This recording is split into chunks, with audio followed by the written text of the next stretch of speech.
Definitely excited about the fight with Glover. It's in Nashville, Tennessee at the Bridgestone Arena. And, and I'm headlining, I guess the best thing about it, I'm headlining the event. Every time I fought in Nashville, always had a good crowd support. I got the Rocky Top team behind me. I got a lot of my fraternity brothers who are going to show up to the fight. So that fight alone is exciting. Glover been around for a minute. He been creaming through folks. He never been finished. So hopefully I could be one of those guys to be in there and actually, take him out. Definitely your confidence right now all-time high. I mean, coming off 2 impressive victories over a guy like Shogun, as well. Talk about where you're at in your career and how far you've come. If everybody that knows me, I came very far. I had a little bumps in the road even within my career, but now it's just like my confidence level is definitely at an all-time high. Reason being because, when I fought Shogun, that happened, and even my last fight with Patrick Cummins. A lot of people was like, what is he gonna do about the wrestling takedown? It's just like, I told him, he's a 2-time All-American. I only wrestled 3 years in high school.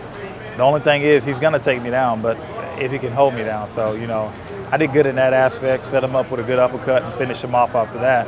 But, knock out a legend like Shogun and did that, my momentum for each fight is coming on and on. So, different fights is gonna be a different event. I tell people every fight I change. So, my Shogun fight, he's supposed to be a better striker, I knocked him out. Patrick was supposed to be a better wrestler what he was, but he couldn't hold me down and end up getting knocked out. So, this fight you can expect something different. How was it coming kind of reversal a little bit though? Fighting Patton after you fight Shogun. What was your feeling when you got that? Were you kind of like, or is it kind of like, oh, all right, I'll just mow through him and move on? I wasn't really worried about it, but at that particular time, if you look up and down the 205 division, there was really nobody for me to fight. So, when they presented the fight to him, he accepted it immediately.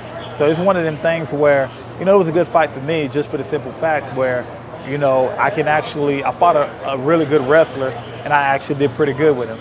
So in that essence, it wasn't like it was a good fight, but, it was a fight that, I like. Kind of got a notch off my contract. So it's one step further. So I think that fight, it showed a lot. It showed a lot for me just for the simple fact my wrestling gotten better.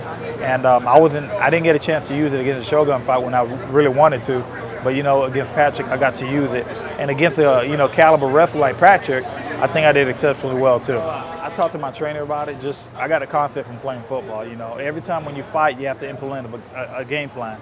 A lot of times when you implement the game plan, a lot of fighters are still sparring and they're sparring pretty hard.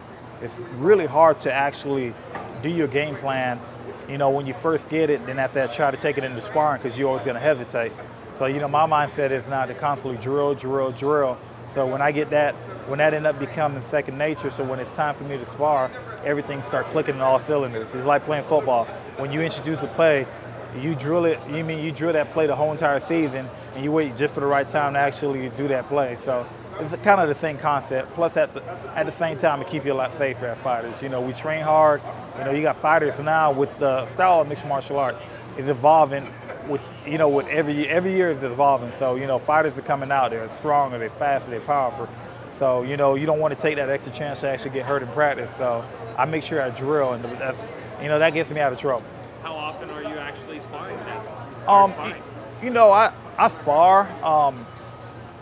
The way my trainer does it, he'll probably have guys rotating in on me for like a good 30 minutes straight. So that allows me not to spar hard, but I can work on my timing. But that long duration of sparring actually helps out a lot too. Cool. Talk about other aspects of training. Anything else you've been changing up, or you're doing that are worth noting? Of course, the diet. I think the diet is the most important aspect of it. For me, the 2 major things that I concentrate more on is my diet and also my recovery. My recovery being from using a cold tub, seeing a chiropractor, getting deep tissue massage. And something I started doing recently, something I've been doing that been helping me out tremendously is a hyperbaric chamber. So that helps out a lot. So I think those key things, overall help me out tremendously because, a lot of times when you try to train, like I've been in different camp. A lot of fighters, they train, but they train up to like 5 hours a day. Me, at times, I train like 8 hours a day. But, it's not hard training. It can be one hard training, then the technique-based training, then the drill and best training.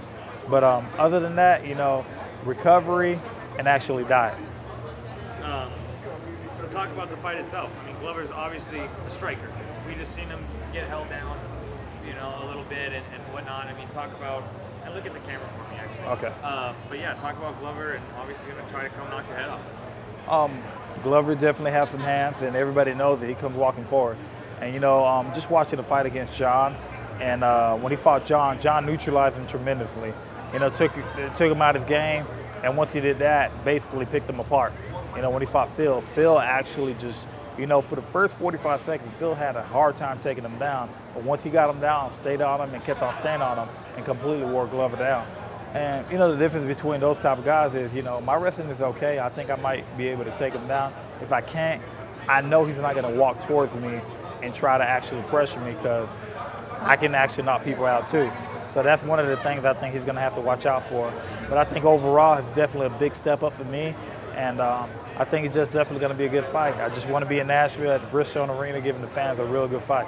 Hey, this is Ariane Celeste. This is Uriah Faber. This is Glover Teixeira. This is Dan Henderson. You're watching MMA Interviews. MMA Interviews. You're watching MMAinterviews.tv.